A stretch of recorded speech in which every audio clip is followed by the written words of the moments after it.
Hello everyone, doctor Manju Tiwari this side. आज हम किसी सेपरेट टॉपिक पर बात नहीं करेंगे, बल्कि एक ऐसे टॉपिक पर बात करेंगे जो सभी की ज़िंदगी का अहम हिस्सा है। जी हाँ, हम आज धर्म के बारे में अपने विचार व्यक्त करेंगे और धर्म में भी हम ऐसे धर्म की बात आज करेंगे जो सभी प्राणियों में संभाव की बात करता हो। जी हाँ, आज हम बौद्ध धर्म के बारे में अपने विचार व्यक्त करेंगे। बौद्ध धर्म एक ऐसा एकमात्र धर्म है जो सभी व्यक्तिगत जातिगत विचारों से परे है। बौद्ध धर्म एक ऐसा व्यवहारिक धर्म है जो सभी जीवों को समान मानता है। वह धर्म की नैतिक व्याख्या करता है। अब हर धर्म का कोई ना कोई प्रवर्तक तो होता है, तो इसलिए बौद्ध धर्म के प्रवर्तक गौतम बुद्ध थे, जिनको पहले सिद्धार्थ के नाम से जाना जाता था। तो सिद्धार्थ का जन्म 563 ईस्वी पूर्व में कपिलवस्तु के पास लुम्बिनी नामक स्थान पर हुआ था, जो भी नेपाल की सीमा में लगता है। इनके पिता का नाम शुद्धोधन था और माता का नाम महामाया था। इनकी माता का देहांत इनके बचपन में ही हो गया था।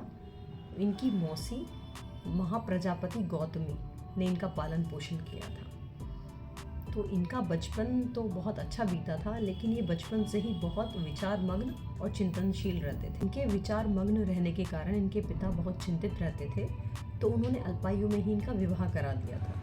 लेकिन फिर भी इनको चारों तरफ लोगों का कष्ट दिखाई देता था और ये हमेशा इसी सोच में तल्लीन रहते थे कि कैसे लोगों के कष्टों को दूर किया जाए, प्राणियों का कष्ट का निवारण कैसे हो।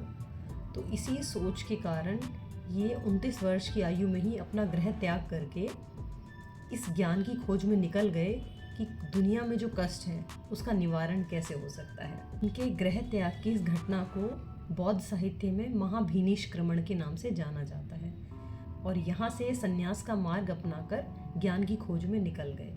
अब इनके जीवन का एकमात्र उद्देश्य था सभी प्राणियों के कष्ट का निवारण करना। तो उसके लिए इन्होंने गया में जाकर वट वृक्ष के नीचे बैठकर समाधि ग्रहण कर ली और तप शुरू कर दिया। लगातार तप करते रहने के कारण इनको ज्ञान की प्राप्ति हुई और इनका पूरा शरीर प्रकाशमान हो गया था। यहीं से इनको महात्मा बुद्ध के नाम से जाना जाता है। इनको महात्मा बुद्ध की उपाधि प्राप्त हुई। अब इनके जीवन का एकमात्र उद्देश्य था सभी प्राणियों के कष्टों को दूर करना और अपने ज्ञान का प्रचार प्रसार करना, सभी प्राणियों तक ज्ञान को पहुंचाना। जिस वृक्ष के नीचे इनको ज्ञान प्राप्त हुआ था उसको आज बोधि वृक्ष के नाम से जाना जाता है। अब आते हैं हम बौद्ध धर्म के मुख्य उद्देश्यों पर। बौद्ध धर्म किन उद्देश्यों के ऊपर टिका हुआ है? तो बौद्ध धर्म के 4 आर्य सत्य हैं। पहला आर्य सत्य है दुख, कि संसार दुख में है, कहीं ना कोई दुख है, प्रत्येक प्राणी या जीव को कोई ना कोई दुख अवश्य है। दूसरा आर्य सत्य है दुख समुदाय, कि अगर दुख है प्राणियों को तो उस दुख का कोई ना कोई कारण भी जरूर है। और बौद्ध धर्म में दुख का कारण माना गया है तृष्णा, इच्छा, जो भी हमारे अंदर इच्छा जागती है किसी भी वस्तु, किसी भी सामान, किसी भी चीज़ को लेकर। तो तीसरा आर्य सत्य बौद्ध धर्म का है दुख निरोध, कि अगर संसार में दुख है और दुख का कारण है तो दुख के उस कारण को दूर भी किया जा सकता है। तो दुख को दूर करने के लिए हमें अपनी इच्छाओं को नियंत्रित करना होगा। अगर हमने अपनी इच्छाओं पर नियंत्रण पा लिया तो हम अपने दुख को दूर कर सकते हैं। अब इनका चौथा आर्य सत्य है कि दुख को दूर करने का मार्ग क्या हो सकता है, दुख निरोध मार्ग। तो उसके लिए इन्होंने बताया है कि अगर संसार में दुख है और दुख का कोई ना कोई कारण है और दुख का कारण है इच्छा, और इच्छा को नियंत्रित करने के लिए दुख को दूर करने का मार्ग है, पर उन इच्छाओं पर नियंत्रण कैसे करें, तो उसका रास्ता इन्होंने अपने चौथे आर्य सत्य में बताया है कि दुख को दूर करने के लिए, अपनी इच्छाओं पर नियंत्रण पाने के लिए वो अष्टांगिक मार्ग की बात करते हैं। महात्मा बुद्ध जिस अष्टांगिक मार्ग की बात करते हैं उसका पहला मार्ग है सम्यक दृष्टि, कि उचित व अनुचित, सत्य व असत्य में अगर आप अंतर कर पाते हैं तो यही सम्यक दृष्टि है।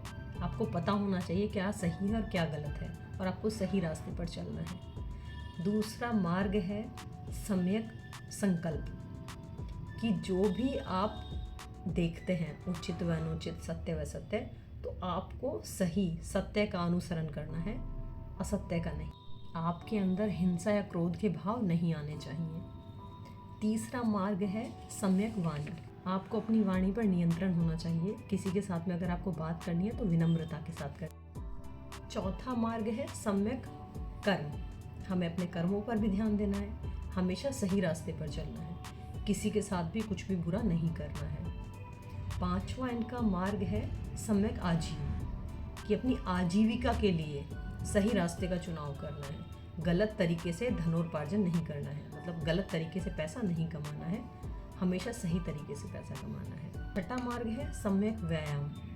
अगर अब हमें सही तरीके से चलना है, अच्छी बातें बोलनी है, किसी के साथ कुछ भी गलत नहीं करना है, तो ये सब चीज़ें आसान नहीं है करना। तो उसके लिए हमें अपने आप पर नियंत्रण पाना होगा और रोज़ रोज़ वो सारी चीज़ें करनी होगी। तो उसके लिए हम रोज़ प्रयत्नशील रहेंगे तो हम सही तरीके से सही चीज़ें करने लग जाएंगे। तो इसी को बोलते हैं सम्यक व्यायाम, कि निरंतर प्रयास करना सही चीज़ों के लिए। सातवां रास्ता ये बताते हैं सम्यक स्मृति, कि हमने अपने विचारों को भी शुद्ध रखना है, हमें अपने विचारों में भी किसी के लिए गलत नहीं सोचना है। आठवां मार्ग है इनका सम्यक समाधि, कि हम अपने चित्त को एकाग्र रख के सही दिशा में लगा कर रख पाए, तो यही सम्यक समाधि है। इस तरह 4 आर्य सत्य और अष्टांगिक मार्ग के द्वारा बौद्ध धर्म ने अपने धर्म को सभी प्राणियों तक पहुंचा दिया है। इनका धर्म बहुत ही सरल है और सभी प्राणियों की भलाई करने वाला है, कि हमें कभी भी कुछ भी गलत नहीं करना है, झूठ नहीं बोलना है, चोरी नहीं करनी है, सभी प्राणियों को एक समान मानना है, सभी की भलाई के लिए कार्य करना है, अपनी इच्छाओं पर नियंत्रण पाना है और सही दिशा में अपने चित्त को लगा कर रखना है। तो बौद्ध धर्म का एकमात्र उद्देश्य रहा है शुरू से ही कि सभी प्राणियों की भलाई के लिए काम करना, और उसी के लिए अपने धर्म का प्रचार प्रसार करते हैं। और बौद्ध धर्म आखिर में निर्वाण की प्राप्ति की बात करता है। निर्वाण मतलब मोक्ष की प्राप्ति। तो ये थी सारी बौद्ध धर्म की व्याख्या, जो बहुत ही प्यारी है। बौद्ध धर्म का जो मैसेज है, जो संदेश है, वो भी बहुत ही प्यारा है, कि सभी प्राणियों में समभाव की स्थिति बना के रखनी है, सभी को प्यार करना है, किसी के साथ हिंसा नहीं करनी है, गुस्सा नहीं करना है, अपनी इच्छाओं पर नियंत्रण पाना है, हमेशा सही रास्ते पर चलना है, सत्य बोलना है। तो अगर हम इस तरह की चीज़ें करेंगे तो हम अंत में मोक्ष की प्राप्ति करेंगे और अपनी भी भलाई करेंगे, दूसरे लोगों की भलाई करेंगे। और कर्म का फल सबको मिलता है। अगर अच्छे कर्म करेंगे तो अच्छा ही फल मिलेगा, बुरे कर्म करेंगे तो बुरा ही फल मिलेगा। Thank you so much. आप लोग को मेरी वीडियो कैसी लगी ये मेरे को मैसेज करके ज़रूर बताइएगा, और मेरी वीडियो को ज़्यादा से ज़्यादा लोगों के साथ शेयर करिएगा। जो लोग नए हैं इस वीडियो पर, वो मेरे चैनल को सब्सक्राइब करना मत भूलिएगा। Bye bye.